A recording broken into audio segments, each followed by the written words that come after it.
Assalamualaikum warahmatullahi wabarakatuh. Perkenalkan, nama saya Firial Mustafa Kamal dengan NIM 28920700001 dari Program Studi Manajemen semester 6, Fakultas Ekonomi Bisnis, Universitas Pancasakti Bekasi. Kali ini saya akan menjelaskan UTS Bank dan Lembaga Keuangan dengan materi Otoritas Jasa Keuangan yang diampu oleh Bapak Dr. Sugeng Prayetno, MM. Selamat menyaksikan.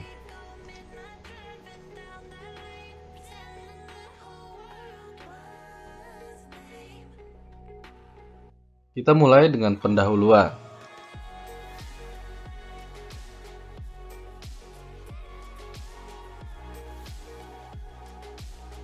Latar belakang OJK.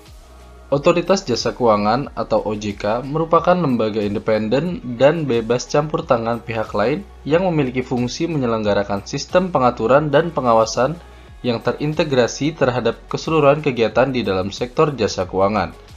Tugas pengawasan industri keuangan non-bank dan pasar modal secara resmi beralih dari Kementerian Keuangan dan Bapepam LK ke OJK pada 31 Desember 2012. Sedangkan pengawasan di sektor perbankan beralih ke OJK pada 31 Desember 2013 dan lembaga keuangan mikro pada tahun 2015.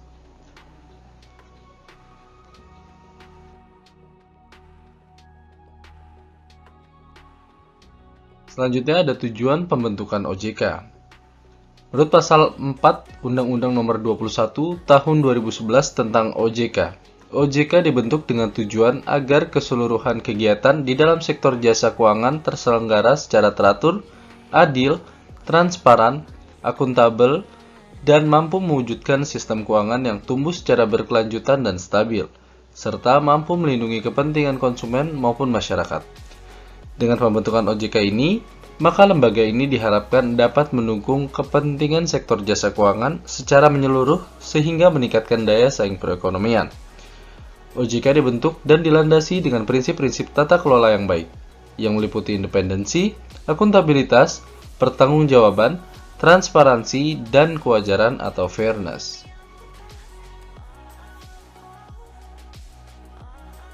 Kita masuk ke visi dan misi OJK. Visi dari OJK adalah menjadi lembaga pengawas industri jasa keuangan yang terpercaya, melindungi kepentingan konsumen dan masyarakat, dan mampu mewujudkan industri jasa keuangan menjadi pilar perekonomian nasional yang berdaya saing global serta dapat memajukan kesejahteraan umum. Selanjutnya, misi dari OJK yang pertama, mewujudkan terselenggaranya seluruh kegiatan di dalam sektor jasa keuangan secara teratur, adil, transparan, dan akuntabel. Yang kedua, mewujudkan sistem keuangan yang tumbuh secara berkelanjutan dan stabil. Serta yang ketiga, melindungi kepentingan konsumen dan masyarakat.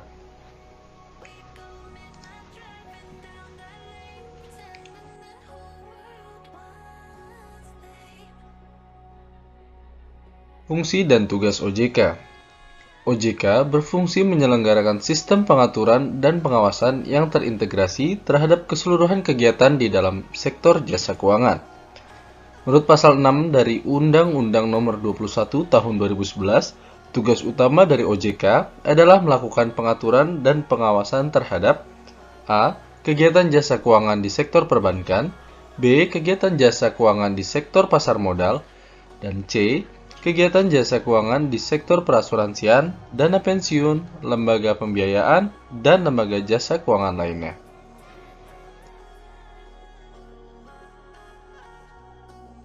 Selanjutnya ada wewenang OJK. Terkait khusus pengawasan dan pengaturan lembaga jasa keuangan bank yang meliputi perizinan untuk pendirian bank, pembukaan kantor bank, anggaran dasar, rencana kerja, kepemilikan, kepengurusan dan sumber daya manusia, merger, konsolidasi dan akuisisi bank, serta pencabutan izin usaha bank. Wewenang terkait pengaturan lembaga jasa keuangan, baik bank dan non-bank, meliputi menetapkan peraturan dan keputusan OJK, menetapkan peraturan mengenai pengawasan di sektor jasa keuangan, dan menetapkan kebijakan mengenai pelaksanaan tugas OJK. Untuk wewenang terkait pengawasan lembaga jasa keuangan, baik bank ataupun non-bank, meliputi penetapkan kebijakan operasional pengawasan terhadap kegiatan jasa keuangan, mengawasi pelaksanaan tugas pengawasan yang dilaksanakan oleh kepala eksekutif, melakukan pengawasan, pemeriksaan, penyidikan, perlindungan konsumen, dan tindakan lain terhadap lembaga jasa keuangan, pelaku dan/atau penunjang kegiatan jasa keuangan sebagaimana dimaksud dalam peraturan perundang-undangan di sektor jasa keuangan.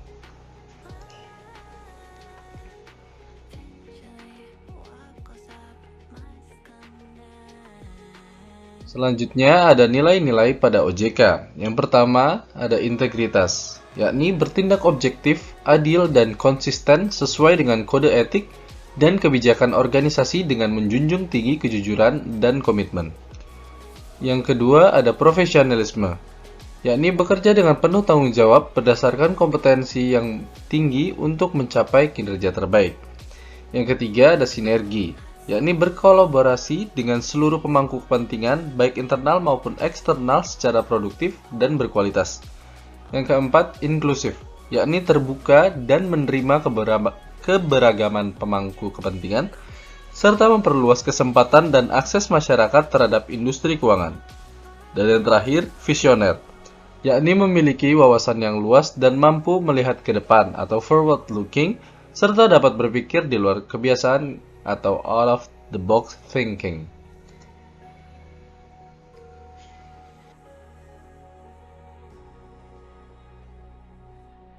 Selanjutnya ada asas-asas OJK. Yang pertama ada asas independensi, yang kedua ada asas kepastian hukum, yang ketiga ada asas kepentingan umum, yang keempat ada asas keterbukaan, kelima ada asas profesionalitas, yang keenam asas integritas, dan yang ketujuh asas akuntabilitas.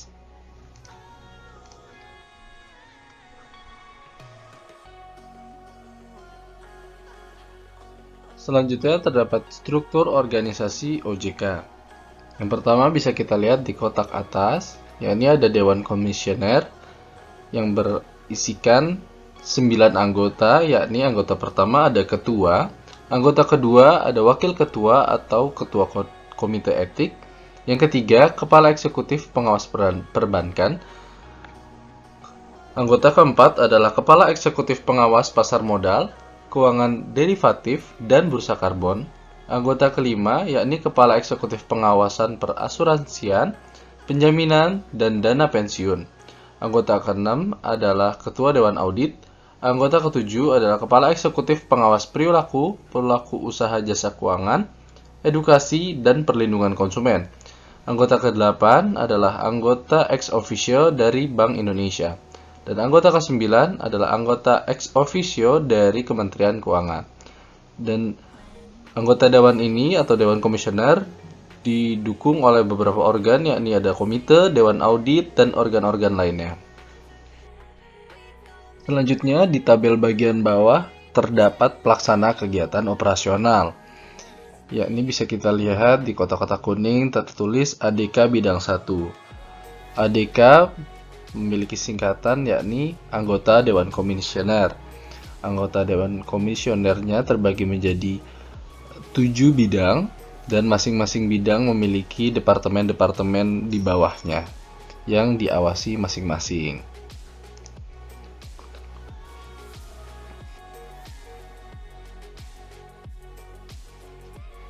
Selanjutnya ada pimpinan OJK. OJK dipimpin oleh 9 Dewan Komisioner yang kepemimpinannya bersifat kolektif dan kolegial. Susunan Dewan Komisioner tersebut terdiri atas seorang ketua, seorang wakil ketua, seorang kepala eksekutif pengawas perbankan, seorang kepala eksekutif pengawasan pasar modal, seorang kepala eksekutif pengawasan industri keuangan non-bank, seorang ketua Dewan Audit, seorang anggota yang membidangi edukasi dan perlindungan konsumen, seorang ex officio dari Bank Indonesia, dan seorang ex officio dari Kementerian Keuangan.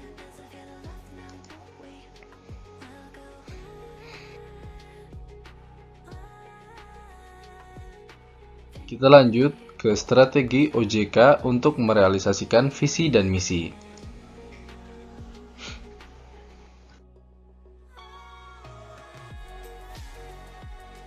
Strategi pertama adalah mengintegrasikan pengaturan dan pengawasan lembaga keuangan. Strategi kedua adalah meningkatkan kapasitas pengaturan dan pengawasan. Strategi ketiga yakni memperkuat ketahanan dan kinerja sistem keuangan. Strategi keempat mendukung peningkatan stabilitas sistem keuangan. Strategi kelima meningkatkan budaya tata kelola dan manajemen risiko di lembaga keuangan. Strategi keenam, membangun sistem perlindungan konsumen keuangan yang terintegrasi dan melaksanakan edukasi dan sosialisasi yang masif dan komprehensif. Strategi ketujuh, meningkatkan profesionalisme sumber daya manusia. Dan strategi kedelapan, meningkatkan tata kelola internal dan quality assurance.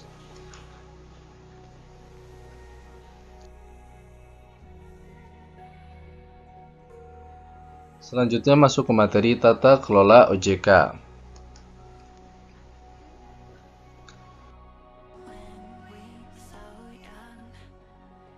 Yang pertama ada Dewan Komisioner. Masa jabatan Komisioner OJK adalah selama 5 tahun dan dapat diperpanjang untuk 1 kali masa jabatan. Sesuai pasal 17 Undang-Undang OJK, anggota Dewan Komisioner tidak dapat diberhentikan sebelum masa jabatannya berakhir, kecuali apabila memenuhi alasan sebagai berikut, yakni meninggal dunia, mengundurkan diri, masa jabatannya telah berakhir dan tidak dipilih kembali, berhalangan tetap sehingga tidak dapat melaksanakan tugas lebih dari 6 bulan berturut-turut, tidak menjalankan tugasnya sebagai anggota Dewan Komisioner lebih dari 3 bulan berturut-turut tanpa alasan yang dapat dipertanggungjawabkan, tidak lagi menjadi anggota Dewan Gubernur BI bagi anggota ex officio Dewan Komisioner yang berasal dari Bank Indonesia, atau tidak lagi menjadi pejabat setingkat eselon 1 pada Kementerian Keuangan bagi anggota ex officio Dewan Komisioner yang berasal dari Kementerian Keuangan, memiliki hubungan keluarga sampai derajat kedua dengan anggota Dewan Komisioner lain.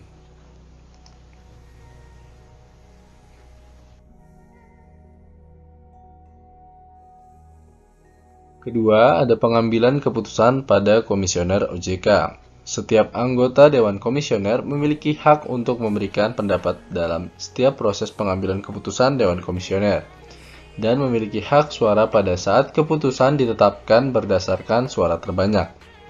Yang ketiga, pengawas OJK dan laporan pertanggungjawaban. OJK diawasi oleh DPR, dalam hal ini yakni adalah Komisi 11.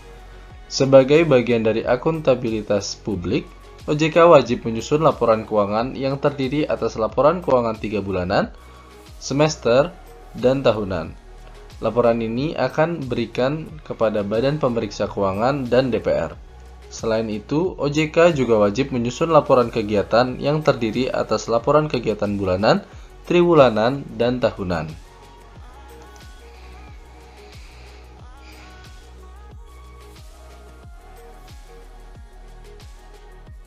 Kita beralih ke manajemen strategi, anggaran, dan kinerja atau MSAK.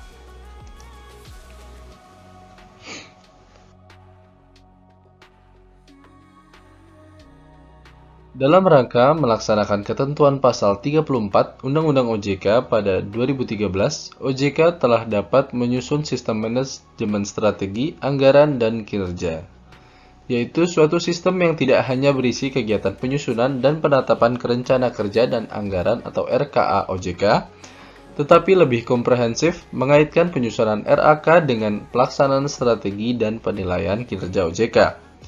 Sistem MSAK memiliki siklus yang terdiri dari 4 tahap. Tahap pertama dan kedua yang merupakan tahap perumusan dan penyusunan strategi RKA OJK dan satuan kerja, dilaksanakan 1 tahun sebelum tahun pelaksanaan.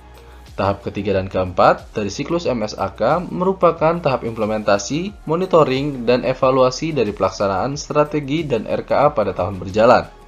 Berdasarkan hasil monitoring, dilakukan review atas pelaksanaan strategi dan RKA serta penilaian kinerja di tengah tahun dan di akhir tahun, baik untuk level OJK secara keseluruhan maupun untuk level satuan kerja.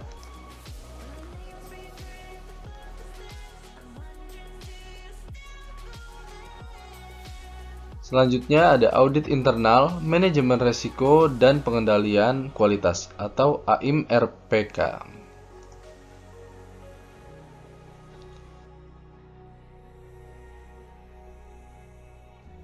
Yang pertama ada audit internal. Fungsi audit internal OJK dilaksanakan oleh bidang audit internal, manajemen risiko, dan pengendalian kualitas atau AMRPK.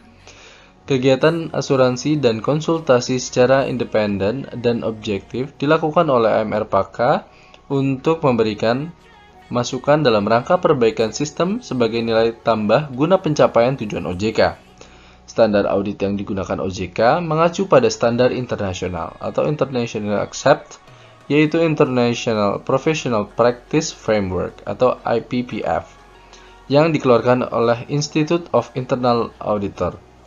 Penggunaan standar dengan mengacu pada IPPF dimaksudkan agar terdapat kesamaan dalam wewenang, fungsi, dan tanggung jawab atas fungsi audit internal.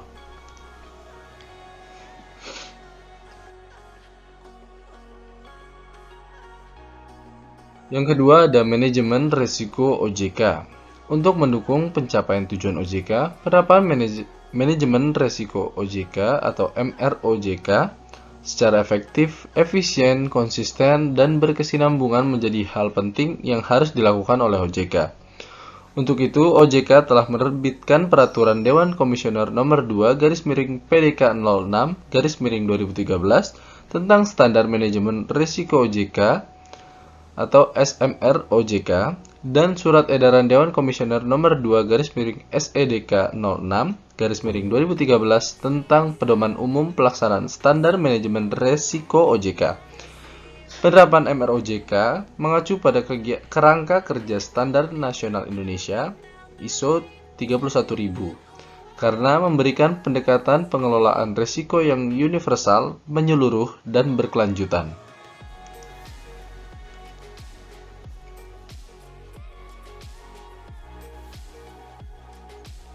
Yang ketiga, ada pengendalian kualitas. Untuk memastikan keseluruhan kegiatan pengaturan dan pengawasan terhadap kegiatan jasa keuangan dilakukan sesuai tata kelola yang baik, diperlukan adanya fungsi asuransi yang memberikan keyakinan memadai atas kualitas produk atau jasa, proses, sistem tata kelola, dan manajemen OJK. Salah satu fungsi asuransi tersebut dilakukan melalui pelaksanaan kegiatan pengendalian kualitas.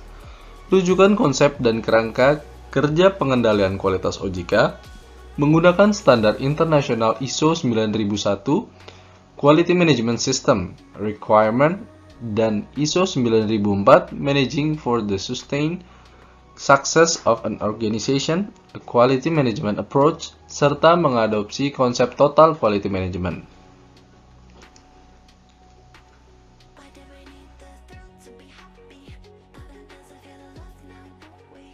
Selanjutnya ada pembiayaan OJK.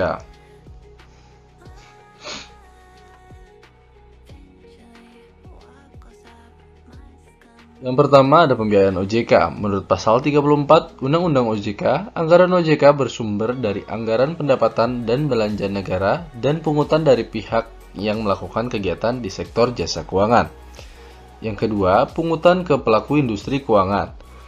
Rencananya, OJK akan menarik pungutan dari lembaga-lembaga keuangan di Indonesia. Mekanisme pungutan itu sendiri tengah digodok oleh OJK dan pemerintah. Dan yang ketiga, ada praktik pungutan di luar negeri. Sedikitnya ada 80 negara di dunia yang lembaga pengawasnya melakukan pungutan.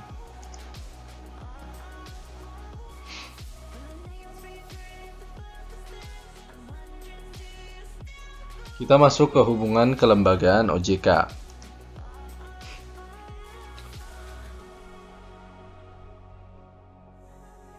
Yang pertama, ada hubungan OJK dengan Bank Indonesia.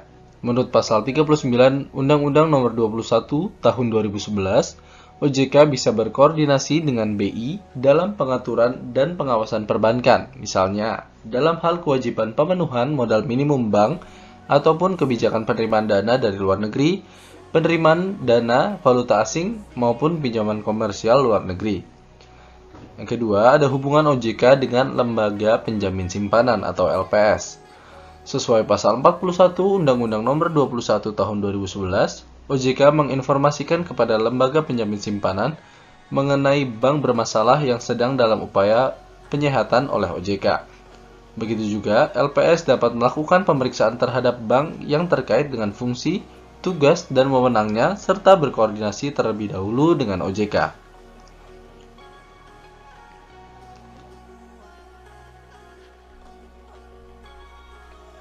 Selanjutnya ada pengawasan terintegrasi di OJK.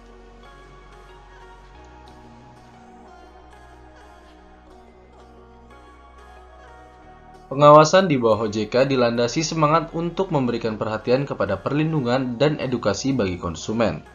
Edukasi dan perlindungan konsumen keuangan diarahkan untuk mencapai dua tujuan utama. Yang pertama, meningkatkan kepercayaan dari investor dan konsumen dalam setiap aktivitas dan kegiatan usaha di sektor jasa keuangan.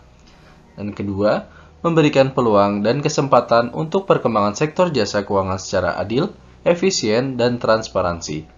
Dalam jangka panjang, industri keuangan sendiri juga akan mendapat manfaat yang positif untuk memacu peningkatan efisiensi sebagai respon dari tuntutan pelayanan yang lebih prima terhadap pelayanan jasa keuangan.